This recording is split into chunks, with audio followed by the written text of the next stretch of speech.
The Battle of the Somme, fought across a river valley in northern France, has passed into memory as human tragedy on an unprecedented scale.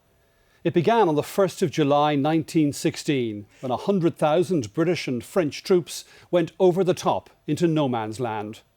As they advanced towards the German front lines, they were met with fierce resistance. On that first day, the total number of losses on the British side alone came to 60,000 dead and wounded, the worst losses experienced in a single day in the history of the British Army. The battle dragged on for months. Despite mounting casualties and the carnage and despair of trench warfare, the front lines barely moved. By the time the battle petered out in the snow and rain of November, there were more than 1 million German, French and British casualties. Among the British dead, more than 3,500 Irishmen from north and south, Catholic and Protestant, nationalist and unionist. The slaughter and sacrifice of the Somme has been remembered this week at ceremonies across Europe. And today, at Islandbridge in Dublin, the Irish state, together with the Royal British Legion, will commemorate the centenary of the Battle of the Somme. This is the scene at the National War Memorial Gardens, where soon the President, Taoiseach, members of the Defence Forces, together with foreign ambassadors and descendants of the veterans, will remember those who died, those who did not grow old, those who fell in the bloodiest battle in the so-called war to end all wars. Good morning and welcome to this special programme bringing you live coverage of this morning's state ceremony at Islandbridge. With me here in studio, journalist and columnist Kevin Myers, who has campaigned for many years for greater recognition of Irish involvement in the First World War, and playwright and historian Philip Orr, who has written and lectured extensively on Ulster participation at the Somme. We'll be discussing the battle, how it saw Irishmen from north and south from the 36th Ulster and the 16th Irish Division fighting side by side for the British Empire, and how the battle has come to represent the horror and sacrifice of the First World War. And at Islandbridge this morning is Eileen Dunne. Thanks, Bryan. Jewar Mahasa a Gwine Ushla agus Wurgade Falcha Quig na Gordini Quivna Con Cuggy na Heron Ansha in Islandbridge. La Haig Comora Cade Blian Ha on Somme. You're welcome to Islandbridge, ladies and gentlemen. People have been arriving here all morning, many making long journeys in atrocious weather, it has to be said. For the moment, the gods are smiling on us. Please God, it will stay like that. I Gian Tamil Laghi on Tuchtaron Blalask, Egan Lacht Quivnacon. The President will lay a wreath here on behalf of the people of Ireland at the Cenotaph, as will members of the Diplomatic Corps and representatives from Northern Ireland. We'll also hear readings, prayers and music of the time. And shortly we hope to speak to some of the participants at today's ceremony. But for the moment we'll hand you back to the studio. Bryan. Thank you, Eileen. And the ceremonies get underway a little before 12 o'clock. In the meantime, let's talk to our guests here in studio. As I say, we're joined by Philip Orr and by Kevin Myers. Thank you both indeed for joining us this morning. Kevin, perhaps first of all, I can ask you to remind us why the Somme has such significance. There were many dreadful battles in the course of the 4 years of the Great War, and yet particularly for those on the British side, the Somme seems to have a symbolism and an importance above and beyond many of those other battles. Why so? Yes, indeed. These were the new armies, Kitchener's armies, that had been raised to fight the war. And it was never the intention for the British to have an assault on the Somme. The primary force was going to be French. But the French were under attack at Verdun. And so the British moved into the centre place in the Battle of the Somme. And so you had these barely trained soldiers with their barely trained officers going into action against a well-prepared enemy. Now, the thing about the Somme Valley is it's chalkland. And because it's chalk, you can build immensely deep fortifications. And that's what the Germans did. They built these blockhouses that were immune to British artillery. And one of the problems for the British that particular morning is that because of the vastly expanded creation of cannon, artillery ammunition, they didn't have the skilled workmen to make the shells work. So the shells were not exploding when they hit German positions. So a great many of the German defenders, instead of being wiped out by the artillery bombardment, were ready for when the British assaulted. And there you have over 120,000 men assaulting prepared positions. The Germans knew they were coming, and there was a 10-minute gap between the cessation of the bombardment and the whistles blowing for the men to leave their trenches. And that 10-minute gap was the most costly 10 minutes in the history of war. A word about the Irish involvement, because there was Irish involvement from North and South Nationalist and Unionist right from day one, right from the 1st of July. Indeed, the 36th Ulster Division, their contribution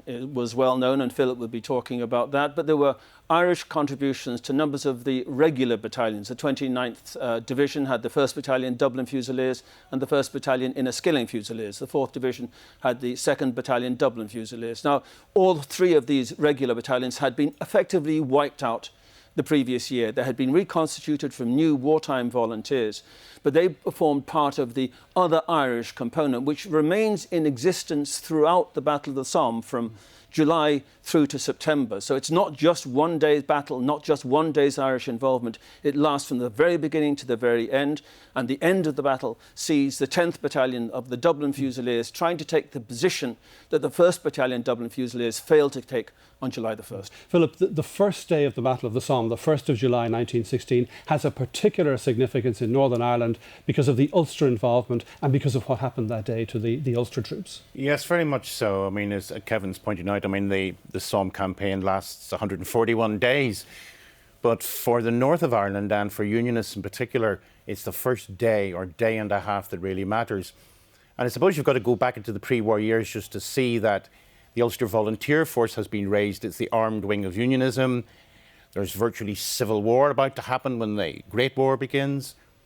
And the 36th Division is set up inside the British Army to recruit the men of the Ulster Volunteer Force. Now, there are other men in it as well as Ulster Volunteer Force men, but it has a Unionist ethos. And so they march through Belfast shortly before they disappear from their training in Ireland, and crowds come to see them. There are before them thousands of men marching past, the very embodiment of the new Ulster Unionist spirit, if you like. Then when they get to France, they move into the Somme sector, and on the first day of July, they are tasked with doing something very particularly difficult, which is to take something called the Schwaben Redoubt. It's a fortification built by Swabian soldiers. As Kevin's pointed out, a massive amount of engineering has gone into creating something like the redoubt. The Ulster soldiers, on the morning of 1st of July, have to take it, plus one or two other objectives. They make remarkable breakthroughs. For various reasons that we don't have time to go into. Some men, I would say, almost get a mile through the lines of trenches, but they do so at a terrible cost. They are enfiladed, in other words, fire from either side starts to hit them. German reinforcements come up. But above all else, as Kevin's pointed out, the defences were strong enough to maintain secure the German defenders during that horrific bombardment before the battle started. So they're mown down by machine guns. And so we probably think anything up to 2,000 men die in that attack and in the subsequent couple of days. And there are many, many more who are injured and who succumb to wounds and are taken prisoner, etc. Go missing, in fact. Huge number go missing. And that day, the 1st of July, coincides on the old calendar that we would have once employed on this island with the date of the Battle of the Boyne. So in some ways, it's ready-made as a story. Whenever Northern Ireland is being founded in the post-war era, 1921-22, the story of the Somme can stand as a sacrificial narrative, the equivalent perhaps to the Easter Rising narrative for the Irish Free State come Republic. And so you find, for example, in 1921, built on the site of that battle, the Ulster Tower, modelled on a building found in North Down where the men had trained. And that becomes holy ground and is still today holy ground for many Unionists. Well, one of the themes we can pick up a little later is how these events have been commemorated, North and South, and the different ways in which they've either been forgotten or remembered. But let's first just return to Islandbridge, because many of the people gathering there for today's ceremony have their own personal connection to the Irish who fought at the Somme and in the Great War. Eileen Dunne has been talking to some of those, for whom today is a very special day of commemoration.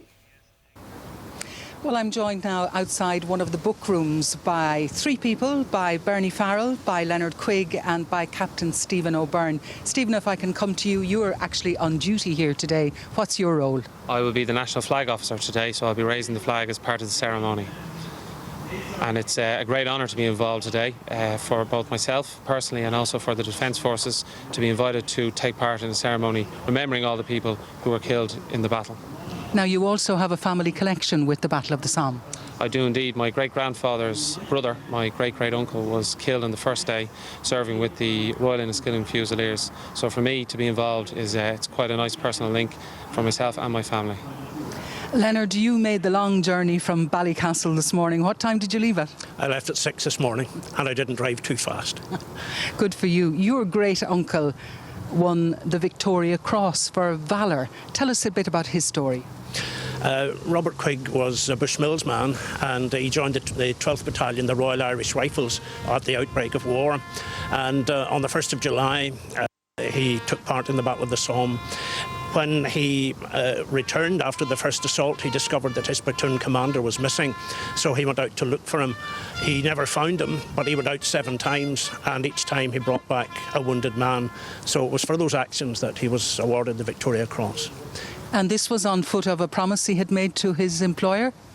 Yes, it was. His platoon commander was actually his employer back at home. He was Second Lieutenant Sir Harry McNaughton, a young officer, and Quigg was actually his batman or his personal servant. So there was a great sense of duty there, which I think forced him to go out into that desperate search to find his young master.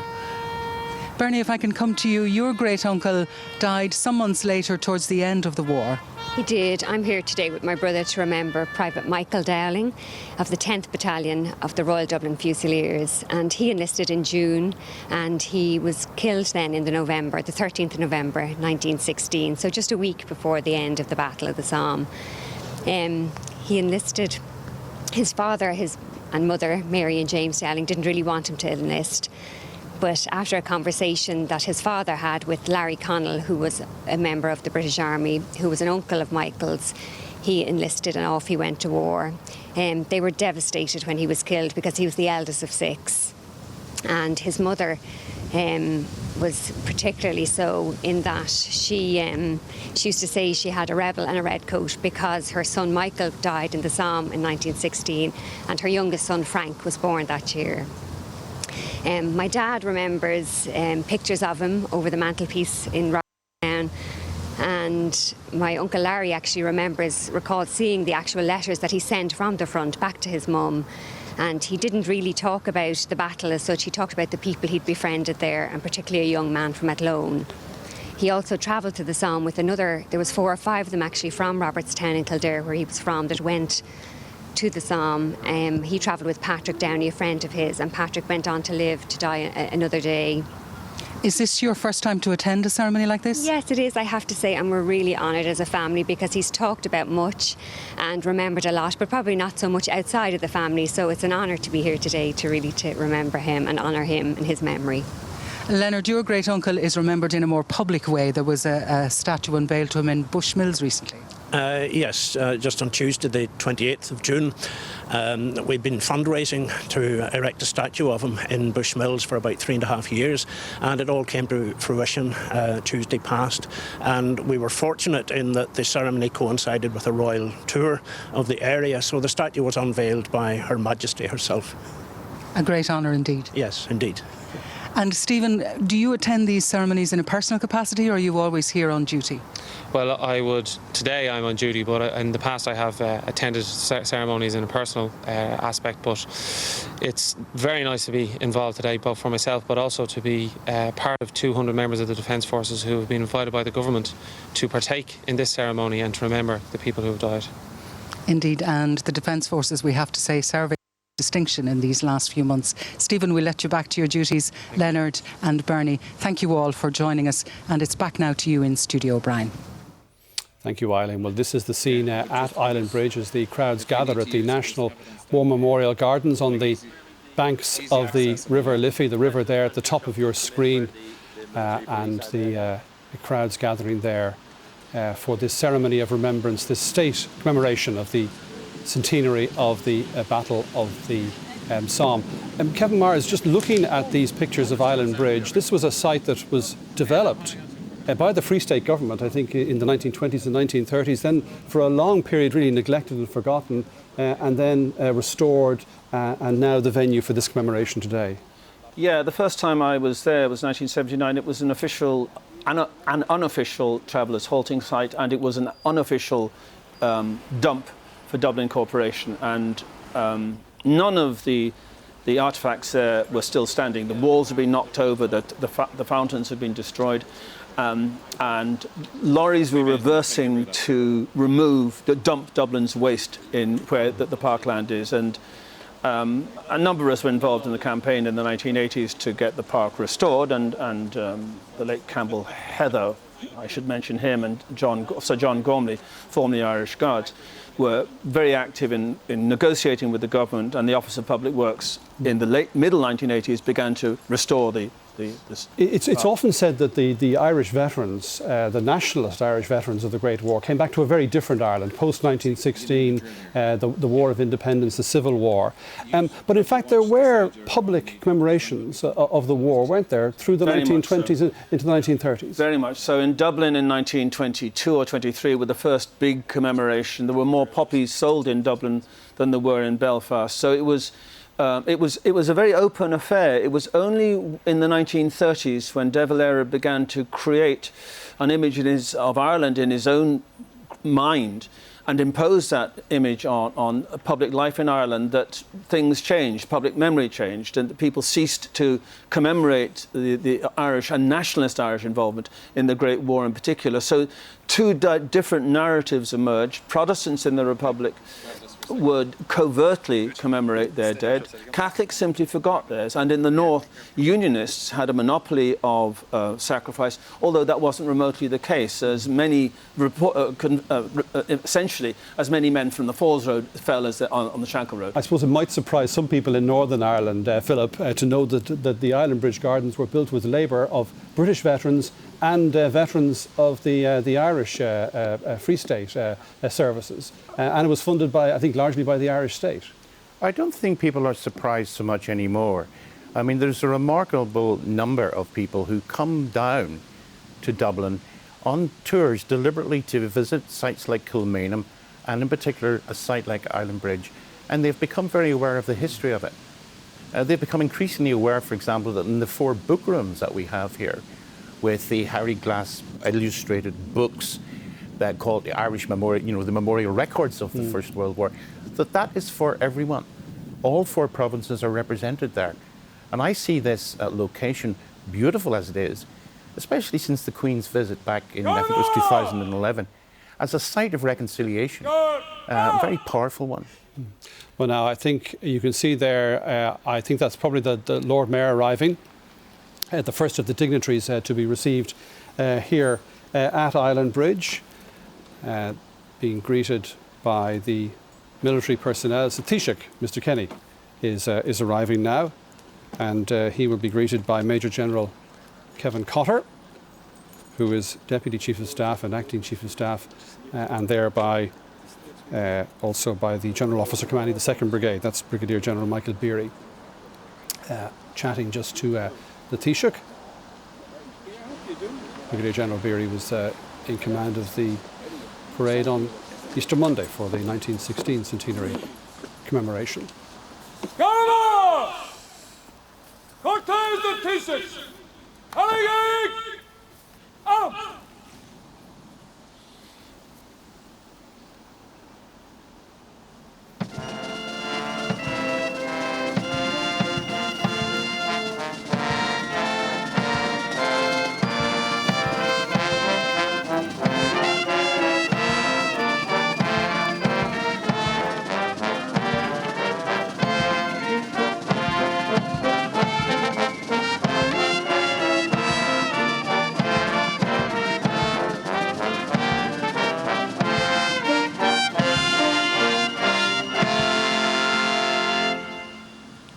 So the Taoiseach.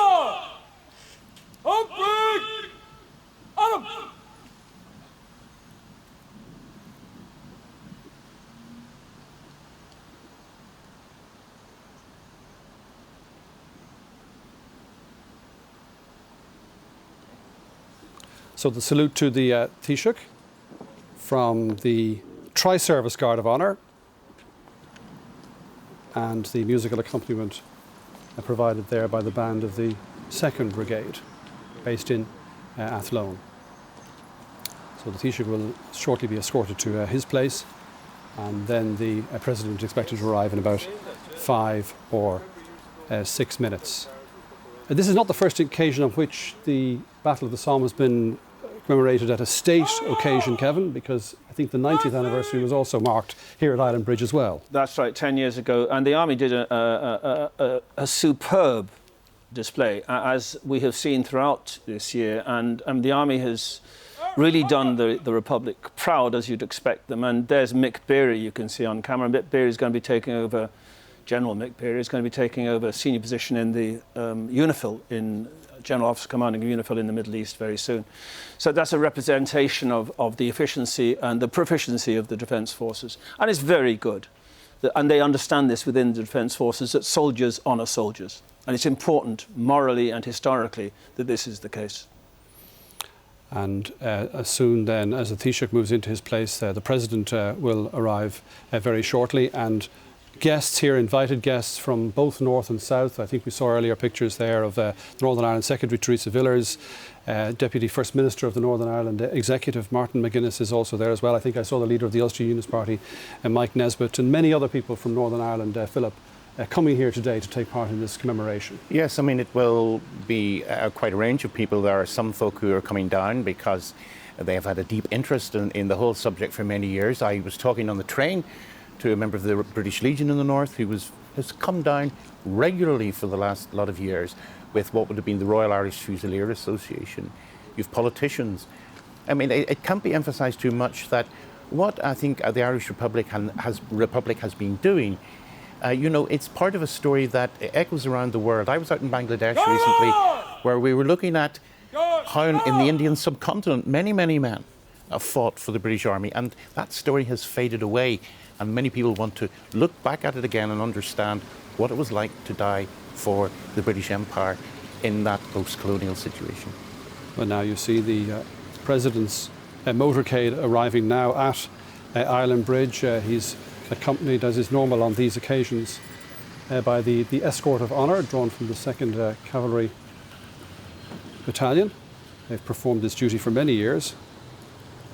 So President and Mrs Higgins now again greeted by Major General Kevin Cotter and by Brigadier General Beery, and of course by the Taoiseach as well. A short journey for the President from Phoenix Park across the Liffey.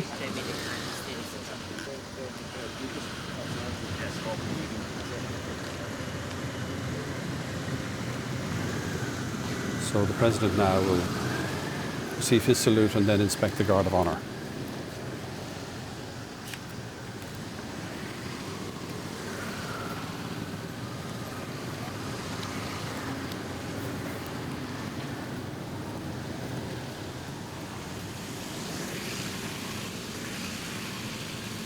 As you can see, the rain has held off, somewhat damp earlier in the day, but the skies have, if not cleared, at least dried up.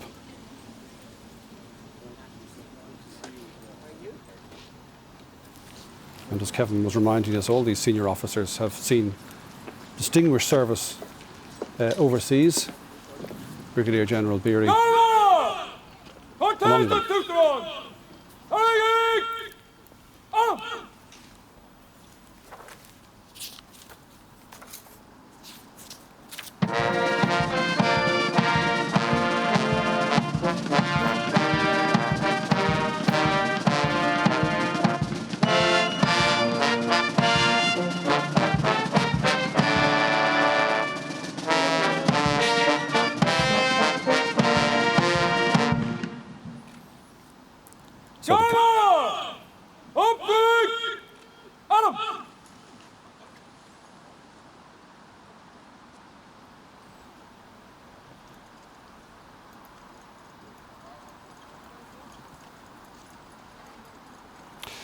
So Captain Peter Kelleher, Commander of the Captain's Guard of Honour, now proceeds forward to invite the President to inspect the Guard of Honour.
So the President having inspected that Guard of Honour, it's a tri-service Guard of Honour, it's described as, because it has service personnel from the 27th Infantry Battalion who are based in Dundalk, but also elements from the Air Corps and from the Naval Service.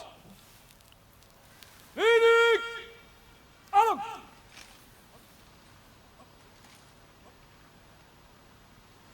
Gunner! Jumpu! Lay! Hey!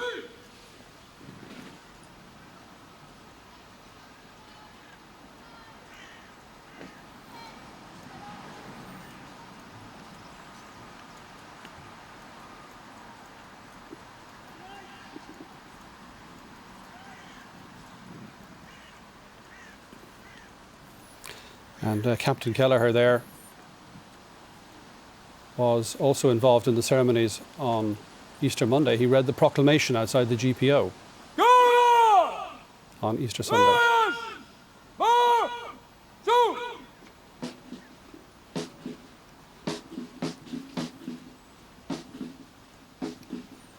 So the Guard of Honour then marches off, led by those naval personnel and the 3 flag officers also drawn from the Army, the Navy and the Air Corps. And the troops you see there from the 27th Infantry Battalion, they're served now in the border area, is their area of operations. So as the President makes his way now to his position for the formal ceremonies to begin, it's perhaps worth reminding ourselves, Kevin, that another aspect of this is that as people watch these ceremonies and see these events remembered, perhaps they begin to investigate their own personal histories as well, like one of Eileen's guests there a moment ago from Robertstown, that families are discovering perhaps a personal connection that they didn't know they had before. It has been extraordinary over the last 10 years, the growth of knowledge and interest in family history in this subject.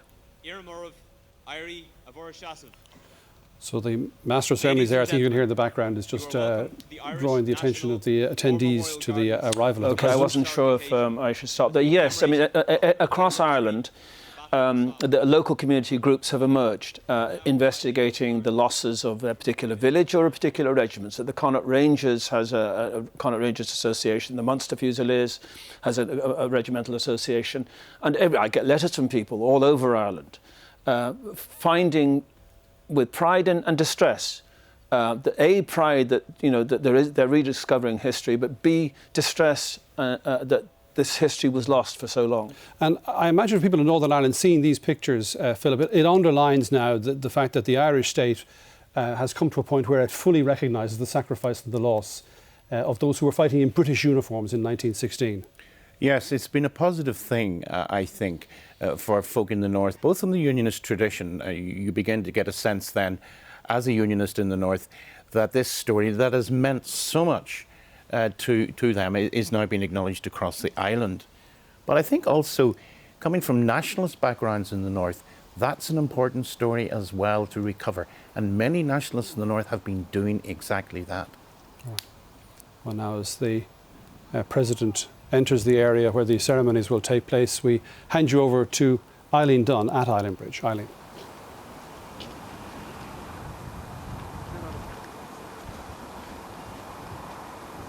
Thank you, Bryan, and welcome back to Islandbridge, the President entering the gardens. And as he does, he'll be overcome with the beautiful smell of roses, a far cry from the stench of death in the trenches that soldiers were already writing about in these early days of July. Queen Ursula, ladies and gentlemen, can I ask you all to remain standing as the flags of the participating nations in the Battle of the Somme and the flags representing the Irish divisions in World War I are brought on parade.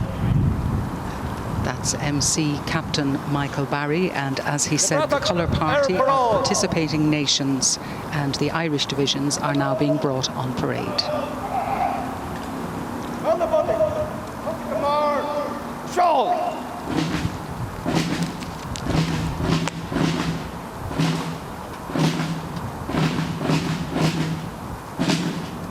Those nations: New Zealand, Germany, Canada, the UK, Australia, France, India and South Africa, plus the 3 divisional flags, the flags of the 36th Ulster Division, the 16th Irish Division and the 10th Irish Division.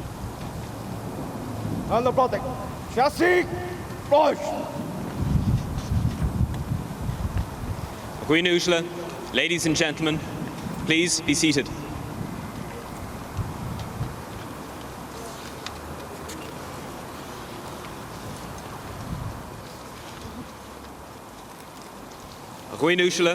Ladies and gentlemen, our ceremony this morning will commence with the placing of the memorial records on the cenotaph by members of the Royal British Legion.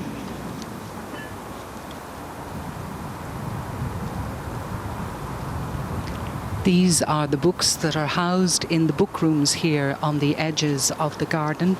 The War Memorial Committee was set up in 1919 to construct or build a memorial to the war dead. But there were rows and there was fighting going on, and it was 10 years later before a concrete decision was made. So in the interim, these memorial books were compiled by the committee. Harry Clarke, the renowned illustrator and stained glass artist, was commissioned to illustrate the books. There were 100 copies of them, and the plan was that they would go out to all of the significant libraries all over the country, but to date only 35 copies have been located.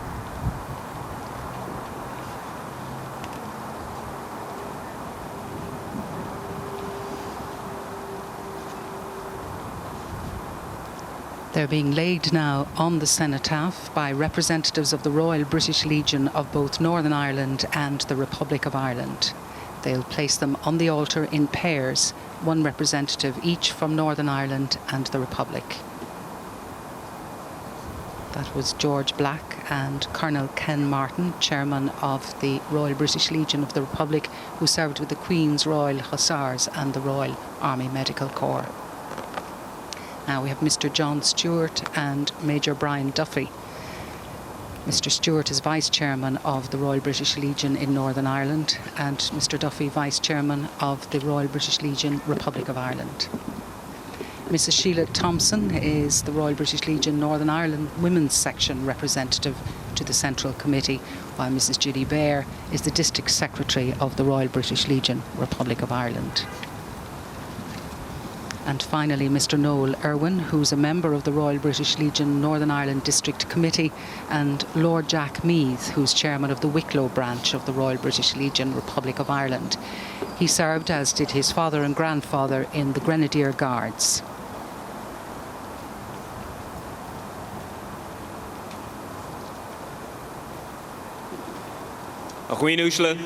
Ladies and gentlemen, Dara Byrne of the Gaiety School of Acting will now recite In Flanders Fields. This is a poem written by Lieutenant Colonel John McCrae, a Canadian poet, physician and author, a soldier during the First World War and a surgeon. In Flanders Fields, the poppies blow between the crosses, row on row that mark our place. And in the sky, the larks, still bravely singing, fly, scarce heard amid the guns below. We are the dead. Short days ago, we lived, felt dawn, saw sunset glow, loved and were loved. And now we lie in Flanders Fields. Take up our quarrel with the foe. To you, from failing hands, we throw the torch. Be yours to hold it high. If ye break faith with us who die, we shall not sleep, though poppies grow in Flanders Fields.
Thomas Moore's Queen Ursula, Oft in the Stilly ladies and Night, gentlemen, performed by the Captain choirs Ciara from Mount Gubbins Sackville from with Defence the Forces Army Headquarters No. 1 will now Band read of the 1st Marshal Brigade, Foch's tribute conducted by to Irish Bryan soldiers Pendergast. in World War I.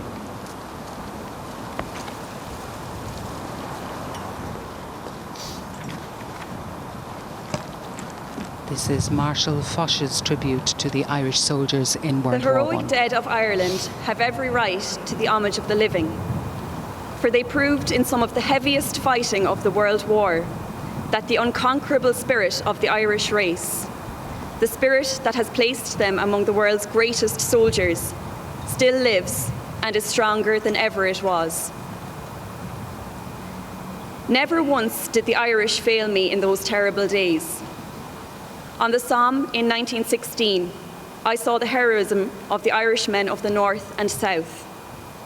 I arrived on the scene shortly after the death of that very gallant Irish gentleman, Major William Redmond. I saw Irishmen of the North and the South forget their age-long differences and fight side by side, giving their lives freely for the common cause. They have left to those who come after a glorious heritage and an inspiration to duty that will live long after their names are forgotten. When the moment came for taking the offensive all along our line, it was these same worn Irish troops that we placed in the van, making call after call on their devotion, but never finding them fail us. In the critical days of the German offensive, when it was necessary that lives should be sacrificed by the thousand to slow down the rush of the enemy, in order that our harassed forces should have time to reform, it was on the Irish that we relied repeatedly to make these desperate stands, and we found them responding always. At all times, the soldiers of Ireland fought with the rare courage and determination that has always characterised the race on the battlefield. Some of the flower of Irish chivalry rests in the cemeteries that have been reserved in France, and the French people will always have these reminders of the debt that France owes to Irish valour. We shall always see that the graves of these heroes from across the sea are lovingly tended, and we shall try to ensure that the generations that come after us shall never forget the heroic dead of Ireland. The tribute of Marshal Foch to the Irish soldiers at the Battle of the Somme. He was the Allied Supreme Commander in the last year of Queen the First Ursula, World War. ladies and gentlemen, the head chaplain to the forces, Father Seamus Madigan.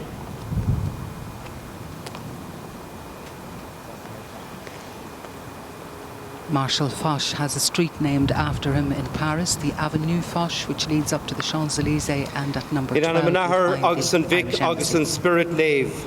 Amen. From the Gospel of John, chapter 16, verse 33. In the world you will have trouble, but be brave. I have conquered the world. Creator God, our life is a gift from you. Help us to realize that what we do with it is our gift back to you. Today, we, the people of Ireland, remember those who lived and died through World War I. We do so with sorrow and gratitude, knowing it is never too late to say thanks as we honour their sacrifice.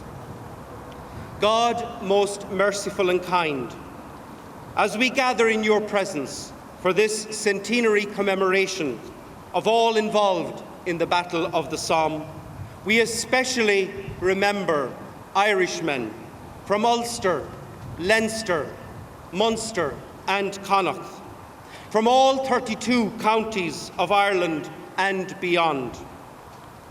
We remember the bravery and sacrifice of Irish soldiers of various religious backgrounds, political affiliations and motivations, who stood shoulder to shoulder, brothers in arms, all desperately anxious to live, and yet believing that in life and in death, O Lord, you abided with them.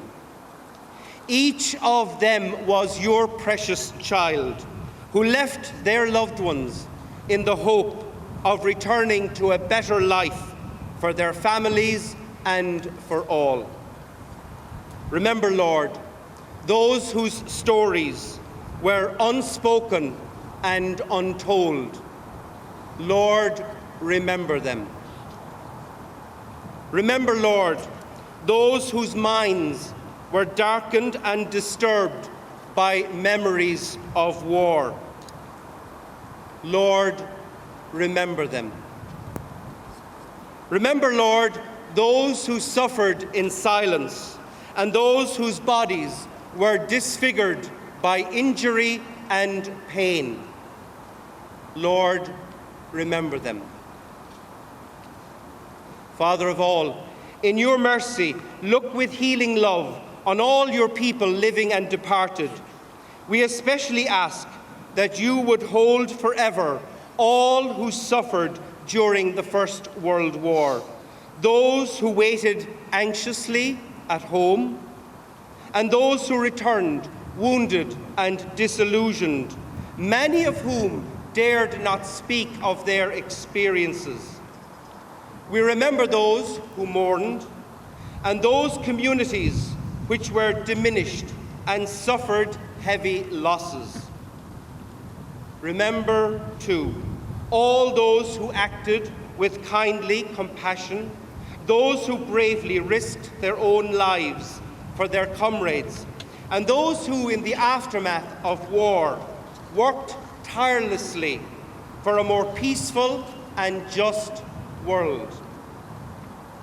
Lord God of peace, remember our children and young people of today, for whom we hold the earth in trust.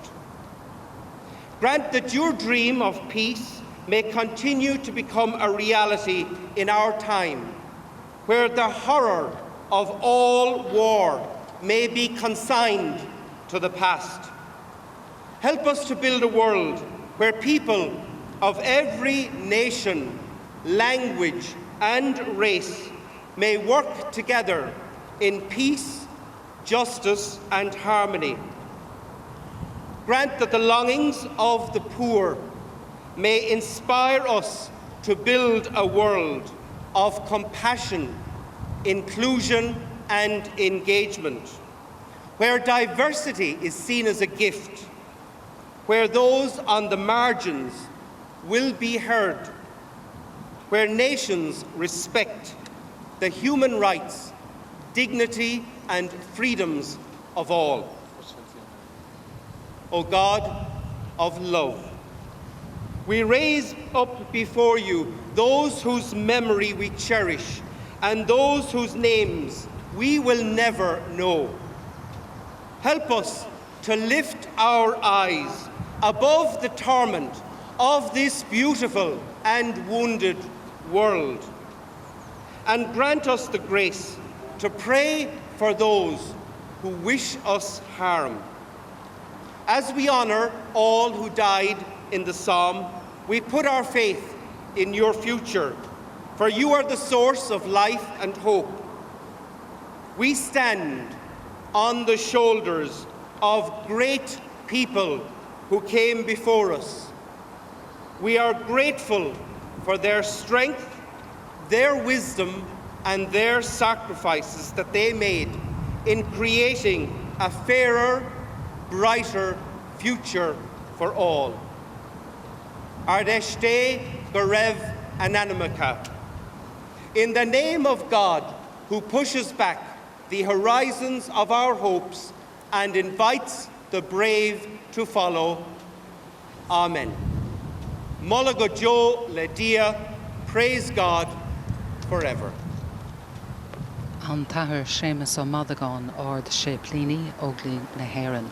And behind him there you can see the wooden cross of Galshi, erected by the 16th Irish Division to commemorate their fallen comrades.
Standing on the Shoulders, words and music by Joyce Johnson Rouse, ladies and performed gentlemen, by the Mount Sackville the Cadet Choirs Honour Guard with the military will now march band onto of the parade. 1st Brigade, conducted by Captain Bryan Prendergast.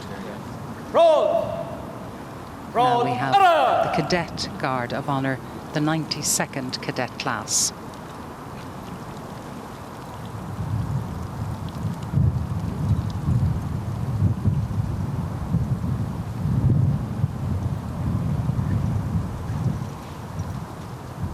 Nadalti, Parade. Garnora, Katussi Gamar, Marshall.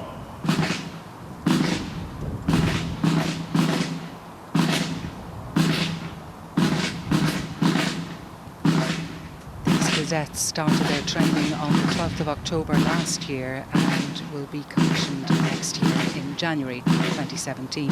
They're currently at stage 2 of their training. They come from 17 counties of Ireland and Malta and range in age from 19 to 28. Cadet Kelly Smith from County Meath is the only female member of the 92nd Cadet class. The officer in charge of the Cadet Honour Guard is Lieutenant Conor Hurley. He's from Lochshinny in County Dublin and has over 9 years service in the Defence Forces. Garnora, Stud, Shock, Pete, Humphrey, Arab.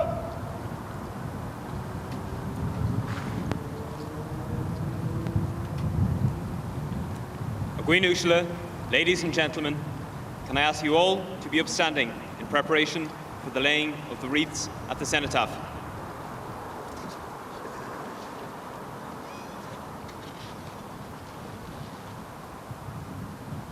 Now the Taoiseach will come forward to invite the President to lay his wreath at the cenotaph.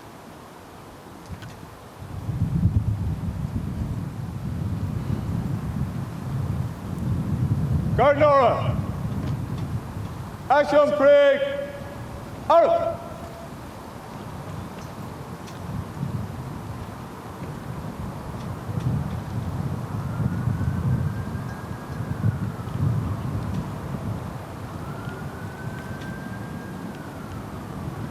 Garnora, her arm Asham Paha, lead.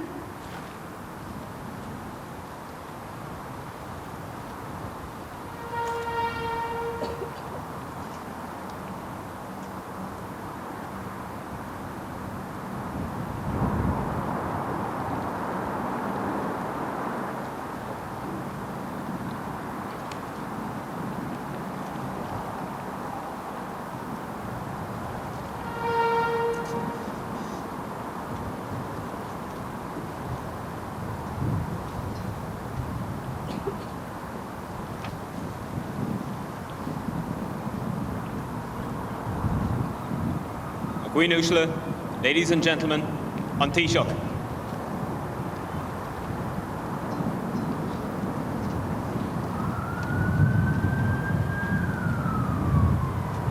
Iriminisher an Uachtaran, Flaskelagan, Akyan Winchin Heron. I now invite the President to lay a wreath on behalf of the people of Ireland.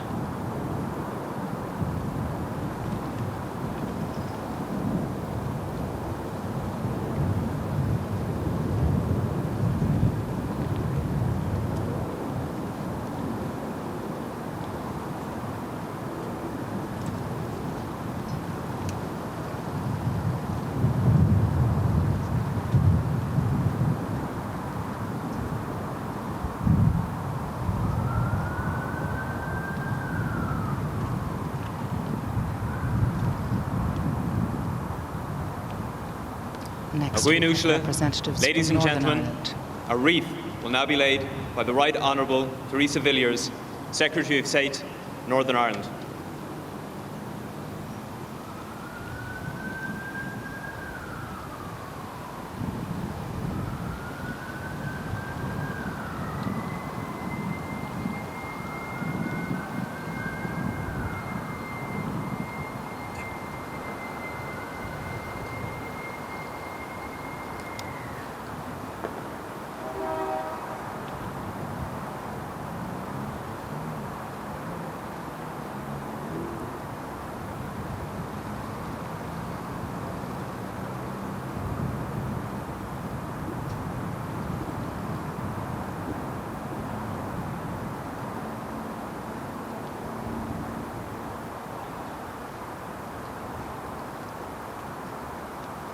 Aghuinúshala, ladies and gentlemen, a wreath will now be laid by Mr. Martin McGuinness, Deputy First Minister, Northern Ireland.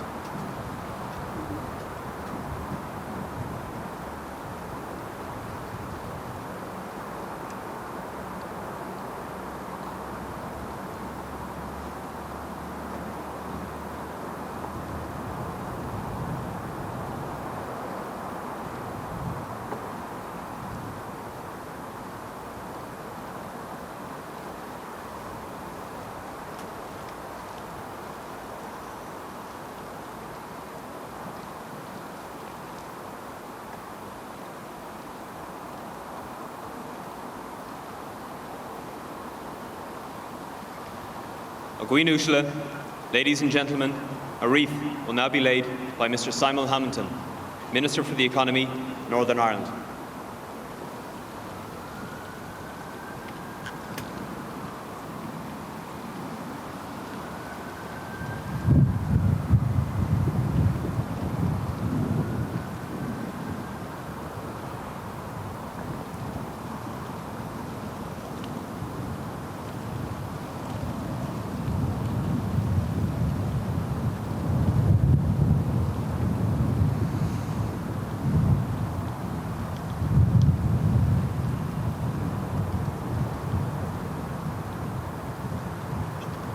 Next, we'll have a wreath laid by the ambassadors ladies and of the other gentlemen, nations who wreaths participated will now be in the laid Battle of the by Somme. ambassadors and representatives of nations that participated in the Battle of the Somme.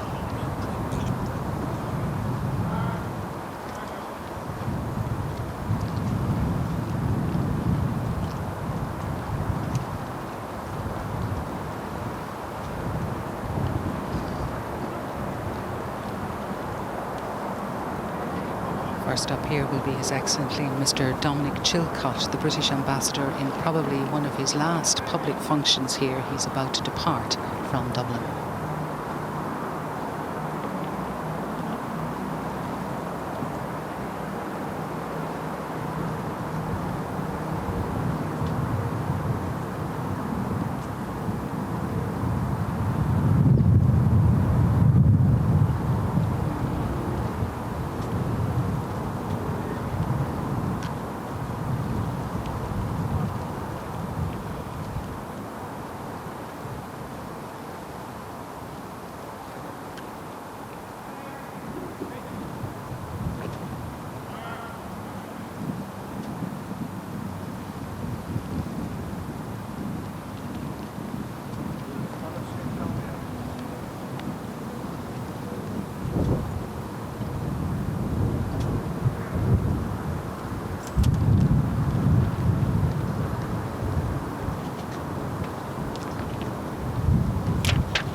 His Excellency Mr. Dominic Chilcott, on behalf of the people of the United Kingdom.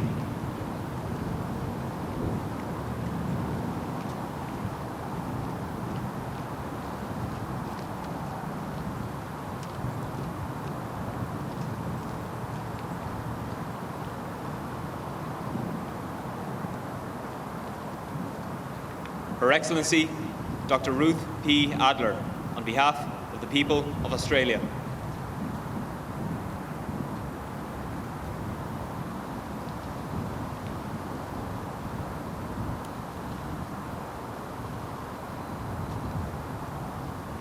Her Excellency Mrs. Radhika Lal Lokesh, on behalf of the people of India.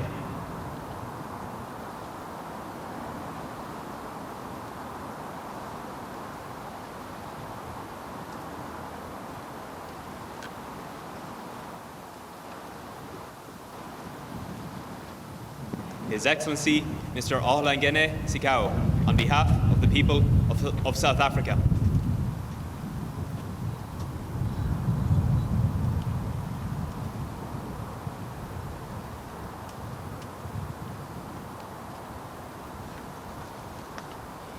His Excellency Mr. Jean-Pierre Thébault, on behalf of the people of France.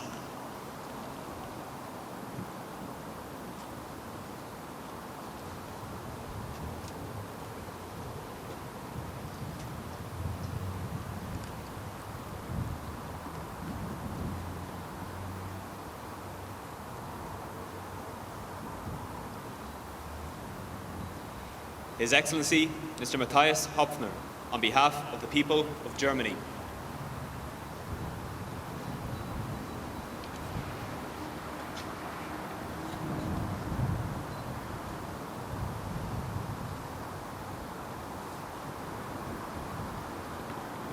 His Excellency Mr. Kevin M. Vickers, on behalf of the people of Canada.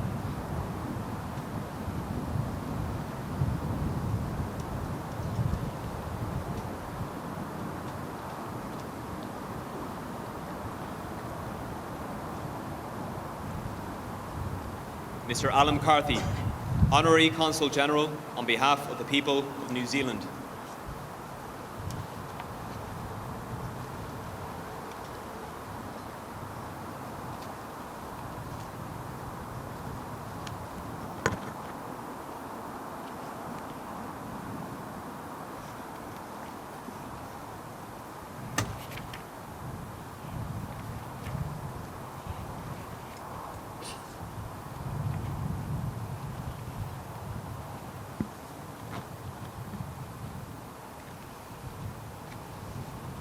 The ambassadors returning now to their seats. Ladies and gentlemen, wreaths will now be laid by Major General Theovorku, President of the Royal British Legion, Republic of Ireland, and Colonel Neil Salisbury, President of the Royal British Legion, Northern Ireland.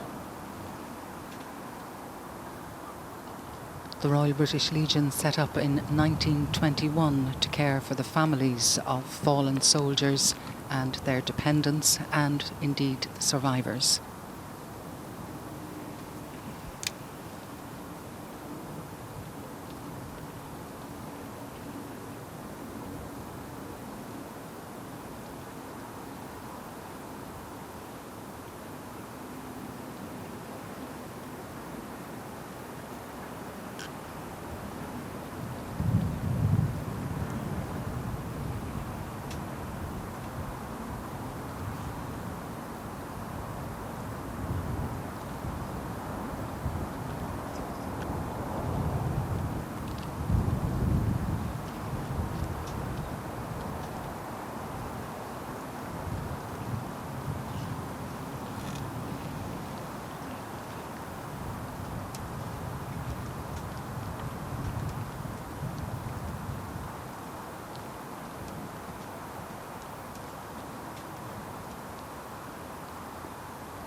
Wreaths laid by the Royal British Legion, part organiser of today's ceremonies. Ladies and gentlemen, we will now observe 1 minute of silence.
The Pipers lament Battle of the Somme, played by Company Sergeant Kevin Duncan.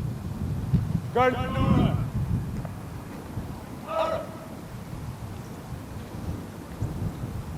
Garnora. Arab.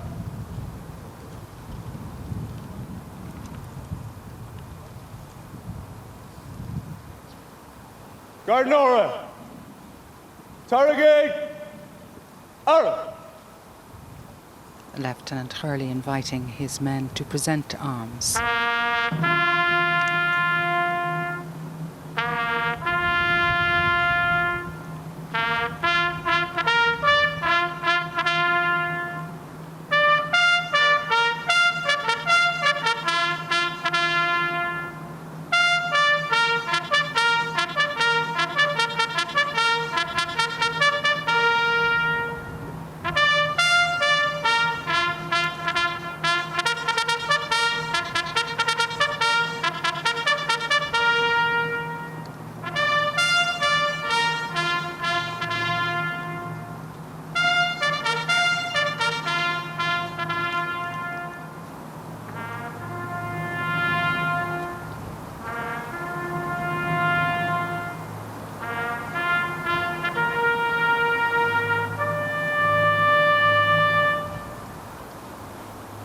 Garnora.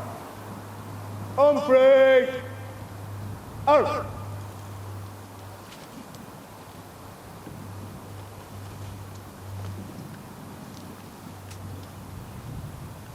Now here's National Flag Officer Captain Stephen O'Byrne, who we spoke to earlier. He has stepped forward to the national flag. He'll untie and raise the flag now to full mast.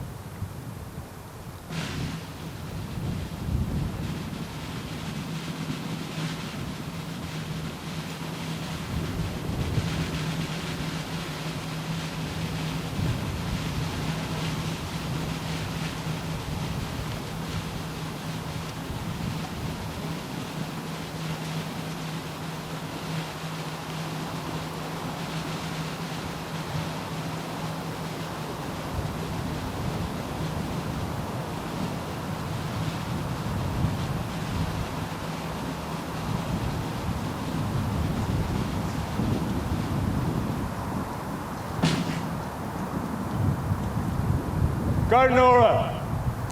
Surrogate. Arab.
Garnora.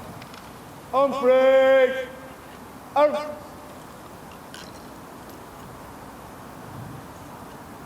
Agwinúsla, ladies and gentlemen, please remain standing while the flags of the participating nations in the Battle of the Somme and the flags representing the Irish divisions in World War I leave the parade area.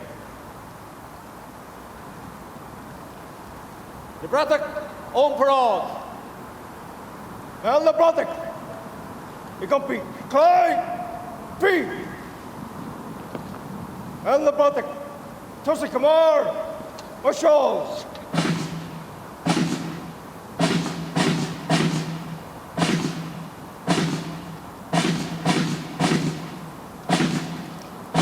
Agus sin Jera leis an Searmanis Ophigúil. That concludes the official ceremonies. Relatives and guests will now be invited to lay their own wreaths and personal tributes at the cenotaph and will then mingle over refreshments as they reflect on this morning's proceedings. Mar Fuckelskar, John McCrae's In Flanders Fields, which we heard earlier, prompted many reply poems, including one from the American R.W. Lillard, from which these lines: "Fear not, that you have died for naught. The torch ye threw to us, we caught." Marshal!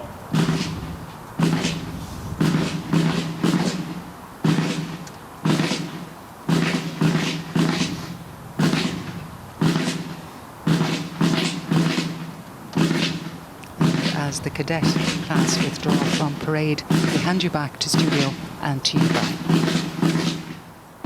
Thank you, Eileen. And as Eileen was saying, that concludes the formal ceremonies, but there will be an opportunity for those who've attended today. You can see many hundreds of people have been in attendance at the ceremony, an opportunity for them, if they so wish, to make their own personal tribute, maybe remember a family member, perhaps remember a community, north or south, that was affected by loss as a result of the many thousands who died from the island of Ireland in the course of the Battle of the Somme.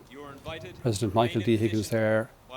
You can see also members of the government who've been in attendance today, underlining that this is very much the official state commemoration of the Battle of the Somme, which began on the 1st of July 1916 at the War Memorial Gardens in Islandbridge, the national war memorial to those who fell in the Great War, and indeed those from the island of Ireland who participated in the Second World War are also remembered at Islandbridge on the banks of the River Liffey. So the President and Mrs. Higgins are accompanied by those senior figures from the Defence Forces, followed up by the Taoiseach, the other dignitaries attending today, Lord Mayor of Dublin, as they make their way back down towards the banks of the Liffey, where they will pick up their motorcades, drawing the proceedings to a conclusion. And in the centre there you see the cenotaph representing an altar. I think, Kevin Myers, the metaphor for the gardens is of an altar with the fountains representing perhaps the candles on either side. And then further out again, the two sunken gardens, the rose gardens, east and west, in the morning and at the going down of the sun. Yes, this is Lutyens' finest work. I've been to many First World War cemeteries and commemorative sites around Europe and Britain. This is the finest. He designed it with great passion, and he was a passionate architect. But something about the Irish loss, for whatever reason, seems to have impelled him to his greatest architectural genius. And it is a place of great beauty, very tranquil, very moving. Winter or summer, it is indescribably beautiful. And anyone who hasn't been there should really go there, because they will have their mood transformed and they will get a sense of the loss that Ireland experienced in 1914-18 and in due course forgot, and now, as we can see, the state and the Irish people remember. And Philip, you're making the point that, I mean, perhaps for many Dubliners, it's not a place they know very well, and it's certainly not on the tourist trail. So when you go there, it very often is a place of quietude and peace. Yes, I mean, down by the water's edge, very important, in a site that's tucked away to the west of the city centre. We know, of course, that in the 1920s there was talk of Merrion Square as a location for a memorial, and that was not going to be appropriate for the new state. But here we have a place, an acreage of ground, beautiful memorial structures. But I think also what we've got to say is that the nature of Irish grieving, we have always been a people who grieved in a particular way. The importance of the funeral, the wake, and all of those ceremonies, the flowers at the grave and so on. And that was denied to people. when their loved one died in the First World War. The bodies did not come home. So you were in a position of a kind of stymied grief. And that's why I think places like this at Islandbridge are so important. They are sites of memory and mourning, and they occupy a function for those who could not travel out to visit a loved one. Well, let's take since you mentioned that, Philip, let's take a closer look at one aspect of these memorial gardens. The four book rooms, we've talked about them already this morning, that form part of the symmetry of the gardens. They house mementos of previous commemorations, and in one of them, the fragile wooden Ginshi cross is normally stored. It's kept there away from the elements. This cross was made a year after the Battle of the Somme by men of the 16th Irish Division. They used beams retrieved from a local barn in France. And the cross was brought back to Ireland in 1926. You'll also find in these pavilions plaques left by representatives of regiments and regimental associations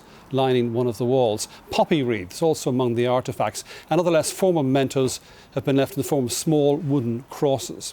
And in a glass case there is a visitor's book signed by Queen Elizabeth, Prince Philip, by the then President of Ireland, Mary McAleese, and her husband Martin McAleese during their visit to the gardens in 2011. The book room also houses the Books of the Dead, which we've talked about already, that roll call that requires 3,200 pages and that lists men from all parts of the island of Ireland. The border is illustrated by Harry Clarke, the Dublin artist who was famed for his stained glass work, and features scenes from mythology as well as scenes from the battlefield. In all, there are 8 volumes. They give the name, the rank, the regiment, the cause of death, the place and date of death, and the birthplace of the deceased. And they represent a written record of the scale of the Great War and its legacy of loss for the lives, for so many lives. This now is the scene today. This is from a little earlier because that's the Cross of Ginshi. It had been brought out from the book room to be positioned there in the centre of the gardens for the ceremony this afternoon. The 16th Irish Division you see there inscribed on the cross, and above it the shamrock. And the 16th Division, Kevin, very much an Irish division, but representative or made up of, for the most part, nationalist Southerners who believed they were fighting for home rule when they went to France. Very much a nationalist division, not completely. There were British elements, quite a surprising large element from the Channel Isles who were put into Irish regiments. But over the culture of the division would have been nationalist. And there is a continuity between what we've seen, a splendid performance today from the Defence Forces, and Ginshi. Emmett Dalton, an 18-year-old second lieutenant with the 9th Battalion Dublin Fusiliers, in the advance at Ginshi. Tom Kettle, the former nationalist MP, fell wounded. Emmett Dalton spoke the act of contrition into his dying ear and advanced. At the age of 18, he was awarded the Military Cross. His senior officer was Jack Hunt. In 1922, Emmett Dalton, now of the IRA, formerly of the Dublin Fusiliers, received orders from Michael Collins to report to the Curragh to start training the new Free State Army. And the man to whom he issued the instructions, Emmett Dalton, was Jack Hunt, who had begun the war as a private soldier and finished the war as an acting brigadier general. And there you have the culture of the army, the genesis of the army of this republic. There's a genesis within the IRA, but there's also a genesis at the Battle of Ginshi in 1916. And also it strikes me, Philip, looking at the pictures we saw a little earlier of the countries represented here today, India, Australia, New Zealand, Canada, all of their citizens fighting at the time in British uniform on the British side in the Great War. Today, sovereign states also remembering their dead. Yes, it's very important to remember that this is an imperial war, and that applies to Britain, but it applies also to France and other countries. I mean, let's not forget that the French take part in the Somme campaign. Now, it's not something the French talk about so much because of Verdun, but they're there, and they fight and they die. But one thing I just would want to mention, if you don't mind, I mean, the Bureau of Military History is wonderful for the way in which men delivered verbatim accounts of participation in Easter 1916 and War of Independence and so on. But we probably here in Ireland suffered from a lack in the days when men were veterans of the war and able to talk about it, from an extensive project in which veterans were allowed to talk and speak and open up. Now, it was very difficult for them for all kinds of reasons to do that. Many men struggled to talk. But one of the things we did perhaps have an advantage in the North was when I came to do some of the oral history and interviewed some veterans, the handful that I could get who talked with some pain about what they'd been through. There already had been some people, for example in the Orange Order, who had gone out and deliberately made a big effort to interview veterans. Now, it was pioneering work that they did. And it was easy in a sense for them because it was acknowledged as a key part of the heritage in Northern Ireland in Unionist ranks.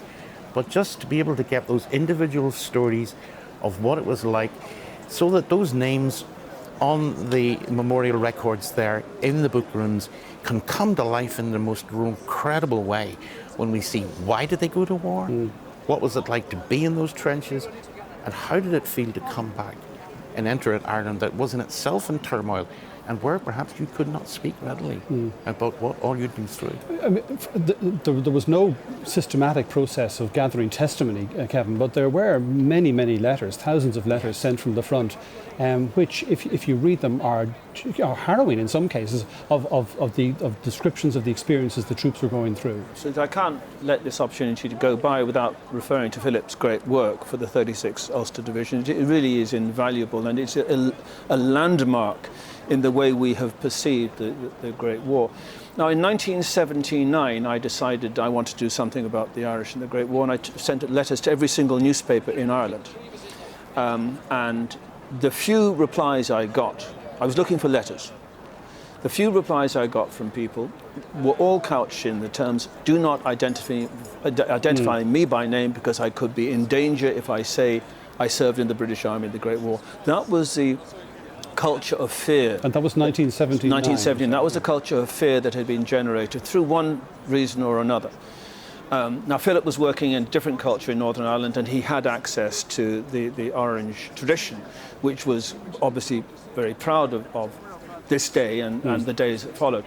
But within the nationalist tradition, within the nationalist narrative, this wasn't possible. And I met the last Victoria Cross winner, Jack Moyney. He said, you must never use anything about me because I don't believe you're not in the IRA. Me. So finally he wilted, but I did print something about him in the Sunday Independent, but the obstacle to disclosure was colossal. And of course that obstacle is now gone, but in many senses it's too late. And the motivation of these men to a certain degree must be speculative. Philip, what was the impact, or give us some sense of the impact in communities? You've looked at the situation in relation to Ulster. In communities across Ulster, when news began to come back of the appalling slaughter on the first day and the subsequent days on the Somme, because streets, villages, towns, all suffered the consequences of what happened that day, didn't they? Well, you've got to recognise here the reality that men joined up in very tight-knit groups, and they were encouraged to do so. In fact, in family groups. There's one particular photograph I have of 5 men who would have gone through the Somme, and they are standing in a park in Lurgan, and they are brothers in ill-fitting uniforms. And you can only imagine what the impact of a machine gun is on that family when they're in a trench. So you had near Lurgan, for example, a little village of Dollingstown, as a classic example. You had the Shankill area in West Belfast. And the stories that I managed to uncover included, for example, the story of the Mabon family in Shankill. The telegram boy came to the house, dipped into his bag and discovered in the early days after the Somme battle that there were two actual letters rather than telegrams in the bag. He knew that both boys had died. Was he going to give both letters at the same time to the mother? And he decided against it. One letter, and then he came back a few days later, hoping to alleviate the double blow of grief. And those stories are echoed all over and over again. And I think at times like that, referring to what I said earlier, you know, it's very important to share your grief. Sharing grief does, at some level, help a bit. And so you had church halls, you had various locations, civic venues where people could talk about it. And that's where I think it was particularly difficult if you were coming into a nationalist context. Now, I think we would be wrong to say that there weren't opportunities for people to grieve together. For example, regimental groups, men would talk to others who'd been in the same regiment, families knew one another. But it was much more difficult in the context that Kevin's been referring to, where the story had to go underground in a post-colonial context. And also, for Southern Unionists, it was impossible to talk about this. Now, an important component of the 36th Ulster Division that went to its martyrdom on July the 1st were the loyal Dublin Volunteers and the loyal Wicklow Volunteers, and they served in the 11th Battalion Inniskilling Fusiliers. Those who survived from Wicklow and Dublin, and some of them were Orangemen and some of them were not, and they trained in Dublin in two distinct halls, one in Parnell Square, the other in Rathfarnham, they couldn't say a word. They were loyal Dublin volunteers. They were loyal to the Crown, and that Crown essentially ceased to exercise any power or any moral authority on the new state. And silence fell over those people. I spoke to one loyal Dublin volunteer in 1979, Fred Thackerbury, who lived in terror of what I might disclose about him, even then. So there were many voices that simply never spoke another word. Can I ask you, Phil, about, for the men in the trenches, particularly after those who would have experienced the opening day of the Somme and survived, why did they go over the top again? How was discipline maintained to send them back into the face of these murderous machine guns? You have to understand soldiers' psychology to understand that. To sort of interpret it a little bit for you, men came back on leave and very often could not wait to go back to the front. I think a bond is created between soldiers who are facing fire that is like no other bond. Men have told me, I'm happily married, I have a good family relationship, I'm in my church, I have many, many bonds that occupy and fulfill me. Nothing compares with a connection with another soldier in the front line. So I think in many ways that's a factor, but that's not to say that many men didn't go over the top in another battle, terrified, scared, frightened. Any soldier I ever talked to was very reluctant to talk about courage and glory.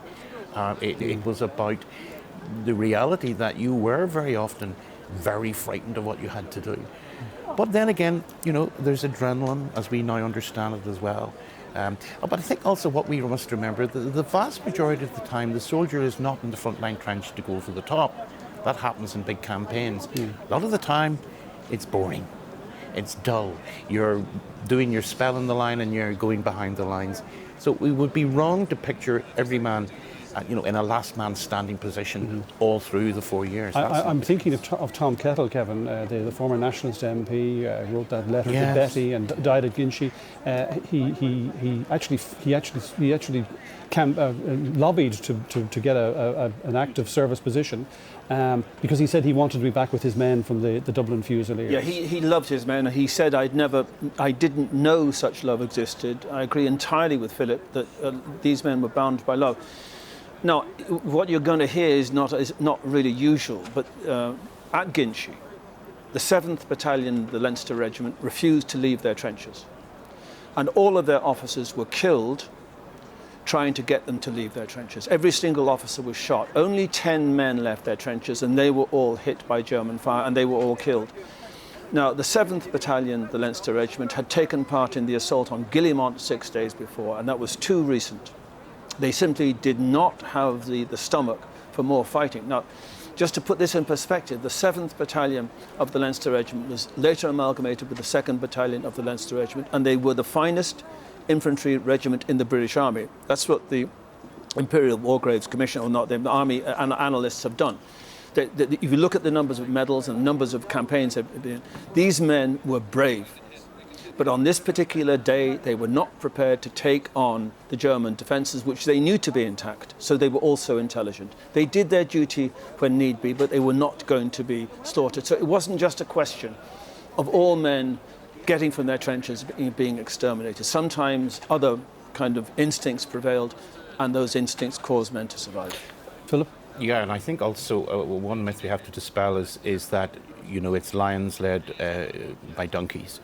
I mean, one of the social groups, perhaps the social group that suffers most in Ireland, percentage-wise, is the gentry. Who have a tradition of going to the army. And right the way through from the very first MP killed in the wars, Sir Arthur O'Neill, the father of Terence O'Neill, right the way through to other famous members of the gentry. When one thinks of Yeats's friend Robert Gregory, these men perished too. The young officer heading with very little experience, except maybe officer training corps background, at the head of his men, he's very vulnerable indeed. He's a young fellow.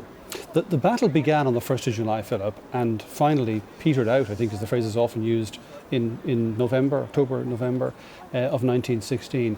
Why did it go on for so long, apparently making so little progress? Why did it persist? Why did it persist? That's a good question. I mean, one could say that perhaps there was the idea at the beginning that this would be, and certainly in Haig's mind, a breakthrough. And the big bombardment would have been part of that, and the idea that somehow the lines of trenches could be punctured, maybe even the cavalry get through. But it becomes a war of attrition, And there is a case to be made by some historians like Gary Sheffield, maybe controversially, that at the end of the day, the Somme campaign wins the World War at one level for Britain and France, because the German army is a professional, highly trained, gifted army. These are virgin soldiers on the British side, and they take on and match the Germans at huge cost. And after that, the morale of the German army is affected by it.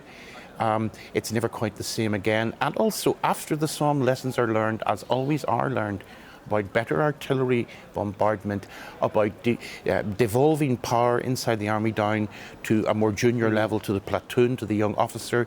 Whereas it had been almost impossible to do that with a bunch of, again, recruits who were scarcely properly trained. It was all a question of a simple or simplistic move across no man's land into the machine guns. Kevin, all the Irish who've been talking about North or South, Unionist, Nationalist, they were all volunteers. There was no conscription on the island of Ireland. What happened to recruitment after the Somme, and as the picture began to emerge here in Ireland of what was happening? Yeah, there was some conscription of Irish people living in Britain, and American conscripts were living in Ireland were reported for conscription. American citizens reported. It wasn't just the Somme which had a devastating effect on recruitment to the army. Obviously, the Easter Rising and the executions. Although immediately after the Easter Rising, recruitment increased. But the scale of losses that were being incurred were simply unsustainable for Irish regiments to replace those losses. And so initially, regiments were amalgamated to make sure that they would continue to have their Irish identity, and then sooner or later conscripts were brought in from Britain and served in Irish regiments. But throughout to the very end, most of the Irish regiments retained their identity with a passionate zeal, and that's one of the things that the veterans I spoke to said, that you have no idea what it meant to be an Irish soldier. Walter Joyce, who went into action 3 times with the Irish Guards, the 2nd Battalion, was shot on 3 occasions. He said, if you were an Irishman, you knew in your heart of hearts you were superior to an Englishman. Yeah. If you were an Irish Catholic, which he was, you knew you were superior to just about everybody. But if you were an Irish Catholic officer in the Irish Guards, you were the highest form of life on this earth. And that's the way an awful lot of Irish soldiers looked on themselves, that they were, and from the Unionist tradition, they would be a comparable kind of... Philip, you described the scenes with which the Ulster Division was sent off from Belfast, and the crowds and the march past City Hall, and the exuberance, I suppose, which accompanied, again, this volunteer army. What happened to recruitment after the Somme in Ulster? Oh, well, it would be wrong to get a picture of massive enthusiastic recruitment from the north of Ireland, and indeed from the Unionist or Protestant community. It varied a great deal. There were all kinds of complaints that farmers, for example, should be sending their sons off. They weren't sending their boys off from rural areas. And that, reflects the fact that, you can't drop a farm and you can't go off and leave the harvest to bring in itself, whereas in a factory area, say in a town with a mill, you can easily go off in large numbers and someone will step into your place. But in terms of, as the war went on, the whole recruitment issue did become important because Britain threatened to bring it in. And that, of course, motivated Sinn Féin. It motivated a whole movement against the possibility of recruitment. There were pledges taken outside Catholic chapels. There was a day in 1918 of resistance to this. The Labour movement was involved. Catholic Church was involved. And at the same time, you did get the Protestant clergy constantly saying, we must have conscription. You know, we want to see it. How the ordinary Protestant felt, different matter entirely in the north. But the clergy would certainly have been hollowing for it. Just in the final few moments, Kevin, I mean, from what we've seen today and other official ceremonies and unofficial ceremonies of the events of the Great War, would you say now that we've reintegrated the memory of what happened in 1914-18 in terms of Irish participation into our own collective history? Yes, much more has to be done, but that will be done anyway once the basis has been laid for that, the political basis, the cultural basis, the military basis has been done. There is no compromise in anyone's identity. No one loses face. No one loses their sense of who they are because we know a little bit more about this time. And it's an appalling thing that we have to learn so much about ourselves on the basis of so many deaths and so much suffering. But that's what we've got, and it's a moral duty to tell the truth, and that's all we can do, tell the truth. And Philip, do you think that the Somme will remain integral to the Unionist people of Northern Ireland, their sense of identity and who they are? I think it will inevitably be still important. But my argument would be that unionism in particular has to look forward rather than looking back.